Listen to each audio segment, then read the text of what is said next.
ప్రతి బాలింత మొదటి ప్రశ్న ఏంటి? నా బిడ్డకు నా పాలు సరిపోతున్నాయా లేదా అని.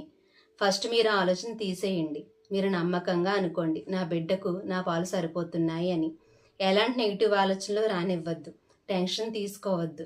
ఒత్తిడికి గురి కావడం వల్ల మిల్క్ ప్రొడ్యూస్ అనేది తగ్గుతుంది. తరచుగా మీ బిడ్డకు పాలిస్తూ ఉండండి. కనీసం 8-12 సార్లు లేదా అంతకంటే ఎక్కువ సార్లు పాలిస్తూ ఉండండి. దానివల్ల పాల ఉత్పత్తి అనేది పెరుగుతుంది. బిడ్డకు పాలిచ్చేటప్పుడు 2 వైపులా పాలివ్వడం అనేది మేలు. నీరు ఎక్కువగా త్రాగడం. తల్లి పాలలో 80% కంటే ఎక్కువగా నీరే ఉంటుంది. అందువల్ల రోజుకి కనీసం 16 కప్పులు నీళ్లను త్రాగాలి. పాలు పెంచే పదార్థాలు: మెంతులు, సోంపు గింజలు, ఆకుపచ్చ కూరగాయలు, ఓట్సు, జీలకర్ర, వెల్లుల్లి, క్యారెట్, బీట్రూట్ మరియు బాదం, వాల్నట్స్ వంటి డ్రై ఫ్రూట్స్ తీసుకోండి. మీరు అలసిపోయినప్పుడు పాల సరఫరా అనేది తగ్గుతుంది. మీ బిడ్డ నిద్రపోతున్నప్పుడు మీరు కూడా విశ్రాంతి తీసుకోండి. పాలు ఇచ్చిన తర్వాత స్కిన్ టు స్కిన్ 20 నిమిషాలు దగ్గరగా ఉండేలా చూసుకోండి.